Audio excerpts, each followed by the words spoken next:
কারা যেন বলেন স্যাম ভাই এখন আর কম দামি নেকব্যান্ডের রিভিউ দেয় না, কম দামি ইয়ারফোনের রিভিউ দেয় না, তো তাদের জন্য আজকে এই জিনিসের রিভিউ থাকছে। সাধারণত আমরা এখন যেটা করি টপ 5 গ্যাজেট নিয়ে ভিডিও দিই, কম দামের মধ্যে হলে 5-6টা নিয়ে কথা হয় আর কি। তবে আজকে হ্যাঁ ডেডিকেটলি এই দুইটা জিনিস নিয়ে কথা হচ্ছে HnB এর HnB HB99 এবং HnB HB19 এই দুটো নিয়ে মূলত আমরা কথা বলতে চাই, যা আমাদের কাছে পাঠিয়েছিল কিন্তু গ্যাজেট ভাই, যাদের কাছে আপনারা এই জিনিসগুলো অ্যাভেলেবল পেয়ে যাবেন। যমুনা ফিউচার পার্কে তাদের সব রয়েছে, অনলাইন থেকেও পারচেস করতে পারবেন, ডেসক্রিপশনে সবকিছু মেনশন করা থাকলো। আর এগুলোর দাম কিন্তু 1000 টাকার নিচেই রয়েছে, মাত্র 950 টাকার এই জিনিসের সাথে আপনারা 3 মাসের ওয়ারেন্টি পেয়ে যাচ্ছেন। অলরাইট, তাহলে কোনটা নিয়ে কথা বলা যায় ফার্স্টে? আমরা মনে হয় 99 নিয়ে ফার্স্টে কথা বলতে পারি, রাইট? তারপরে আমরা আসছি আরেকটু বেটার, যেটা আমার কাছে মনে হয়েছে 99 বক্সটা হচ্ছে গিয়ে এই যে এরকম।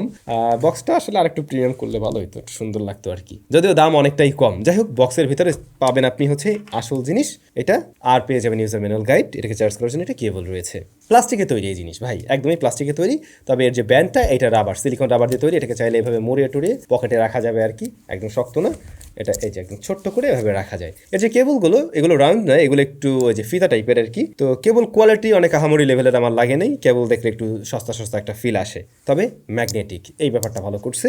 আর এর যে চেম্বারগুলো রয়েছে, ব্যাটারি চেম্বার এবং ব্লুটুথ সার্কিট চেম্বার, ওই জায়গাটা আবার প্লাস্টিকে তৈরি। HnBর ব্র্যান্ডিং দেখছি এখানে, আপনারা ওই যে ভলিউম বাড়াতে কমাতে পারবেন, একটি বাটন রয়েছে অন করার জন্য, আর এটাকে চার্জ করার জন্য রয়েছে micro USB port. Type C পোর্টের যুগে এসে মাইক্রো ইউএসবি পোর্ট ব্যাপারটা একদমই মানানসই ছিল না আর কি। যাই হোক, ওটাকে কনসিডার করলাম না হয় দাম অনুযায়ী, বাট আসল কথা হলো এইটার সাউন্ড কোয়ালিটি কেমন। এটার মাঝে 10 মিলিমিটারের ড্রাইভার রয়েছে এবং কানেক্টিভিটির জন্য ব্লুটুথ 5.3 রয়েছে। এই জায়গাটা লেটেস্ট আছে যে ব্লুটুথ 5.3 থাকাতে আমরা কানেক্টিভিটিটা দ্রুত পাচ্ছি, এবং 10 মিটার্সের মধ্যে অবস্টিকাল না আসলে আমি দেখছিলাম এটা ছেড়ে দিচ্ছিল না, ঠিকঠাকভাবে ধরে রাখতে পারছিল। ওরা আবার ক্লেম করছে এটা সোয়েট প্রুফ, মানে ওই ঘামিয়ে ঠামিয়ে গেলে সমস্যা হওয়ার পসিবিলিটি নেই, তবে আবার আপনি ওয়াটার প্রুফ ভাববেন না, পানিটা নিতে ভেজানো যাবে না আর কি। যাই হোক, এইটার সাউন্ড কোয়ালিটি কি, ওটাই হলো আসল বিষয়। আমাদের কাছে মনে হয়েছে লাউডনেস ভাই মারাত্মক লেভেলের, এত লাউড আসলে লাগে না, কখনো শুনতেও পারবেন না আমার মনে হয়, 80% মোর দেন এনাফ।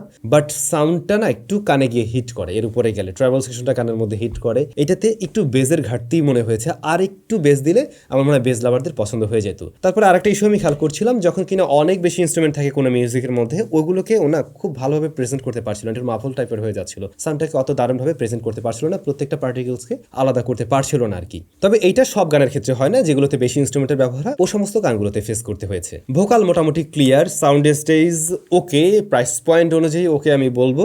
আর ট্রাভেল সেকশনটা যেমনটা বলছিলাম, বেশি ভলিউমে না গেলে কানে হিট করে না, বাট একটু হাই ভলিউমে 90% চলে গেলে তখন গিয়ে কানে হিট করে আর কি। ওভারঅল এটাকে আমি বলতে পারি মোটামুটি একটা ব্যালেন্স টাইপের সাউন্ড দেওয়া ট্রাই করে। মুভি টুভি দেখলে হয়তো ভালো লাগবে আপনাদের, বাট যে জায়গাটা আসলে বেশি ভালো লাগবে সেটা হলো কল কোয়ালিটির জন্য। কথাটা বলার জন্য মোটামুটি এটা একটা ভালো অপশন মনে হয়েছে আমার কাছে, কারণ এটার মাইক্রোফোনটা নাই যে যখন পড়বেন তখন এরকম কাছাকাছি চলে আসে মুখের, তো খুব বেশি জোরে জোরে বলার প্রয়োজন হয় না, আর ইয়ারফোন তো কানের ভিতরেই রয়েছে। কথা বলার জন্য চয়েস করতে চাইলে এটাকে চয়েস করা যেতে পারে। আর একটা বিষয় ভালো ছিল, এটার ব্যাটারি ব্যাকআপ 400 mAh ব্যাটারি রয়েছে এর মাঝে, এবং এটা চার্জ হতে 1.5 আওয়ার্সের মতো লাগে। আর এটার থেকে আপনারা ব্যাকআপ 5 ঘন্টার মতো পেয়ে যাবেন, যদি কিনা আপনি মোটামুটি 70 to 80% ভলিউমেও থাকেন। তো ব্যাটারি ব্যাকআপটা আবার ডিসেন্ট আছে একটা নেক ব্যান্ড হিসাবে। বাট যেহেতু দাম দুইটার সেম, মানে এর পরবর্তীতে আমি যেটা নিয়ে কথা বলবো ওটার দাম 950, সেই জায়গায় এটাকে না আমি সেকেন্ড পজিশনে রাখবো। ফার্স্ট পজিশনে আমার এটাই থাকবে, এটা হলো HnB19। HnB19টা হয়তো একটু আগের মডেল হতে পারে এটার, আই ডোন্ট নো, মানে এটার ব্লুটুথ ভার্সনটা ব্লুটুথ 5.2।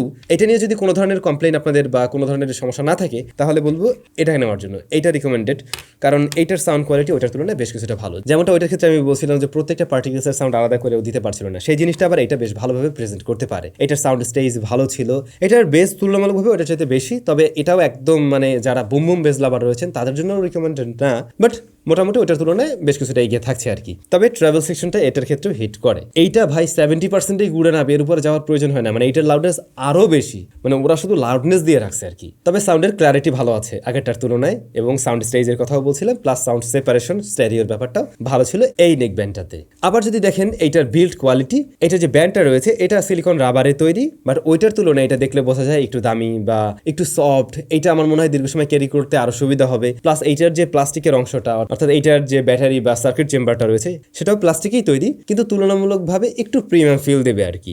আবার এটাতে আমরা টাইপ সি পোর্ট দেখছি, এখানেও একটা জেনারেশন এগিয়ে আছে। দেন কেবলটা কিন্তু রাউন্ড দিয়েছে ওরা, এবং ওইটার তুলনায় এটার কেবল আমার কাছে শক্তপোক্ত মনে হয়েছে। পাশাপাশি আমরা দেখছি এটাও ম্যাগনেটিক সিস্টেম। কল কোয়ালিটির বেলায় এইটা আরও একটু এগিয়ে থাকবে, কারণ এটাতে ENC রয়েছে, যার ফলে আপনি যখন কিনা আউটডোরেও কথা বলবেন তখন এটাতে তুলনামূলকভাবে বেটার আউটপুট পাবেন। মানে বাইরে বসে কথা বলতে গেলে অপর প্রান্তের ব্যক্তি হয়তো অনেক বেশি নয়েজ পেতে পারে, তো এটা দিয়ে বললে উনি আর কি ক্লিয়ার একটা সাউন্ড পাবে, ওই জায়গাটাতে আবার এটা কিছুটা এগিয়ে থাকছে।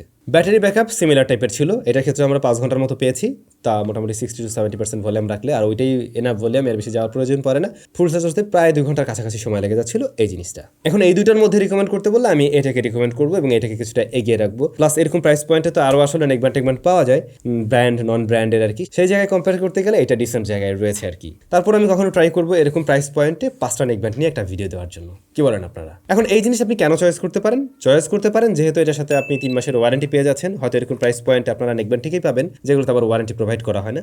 তো সেইভাবে চিন্তা করে আপনারা চাইলে এটাকে চয়েস করতে পারেন, আর কারো যদি এটা ভালো লেগে যায় সে এটাকেও চয়েস করতে পারেন আর কি। বাট আমার রিকমেন্ডেশন এটা থাকলো। তো আপনাদের কাছে কেমন লেগেছে এই ছোট্ট ভিডিওটা অবশ্যই কমেন্ট করে জানাবেন। আর কম দামি গ্যাজেটের ভিডিও একটু কম দেওয়া হয়, বাট আমি ট্রাই করবো তারপরে মাঝে মধ্যে আপনাদের কথা মাথায় রেখে দেওয়ার জন্য আর কি। আর আপনারা কমেন্ট করে অবশ্যই জানাবেন আপনাদের কত টাকার কোন প্রোডাক্টের রিভিউ দরকার, আমরা সেগুলো কভার করারও ট্রাই করবো। ভালো থাকবেন, দেখা হচ্ছে নতুন ভিডিওতে।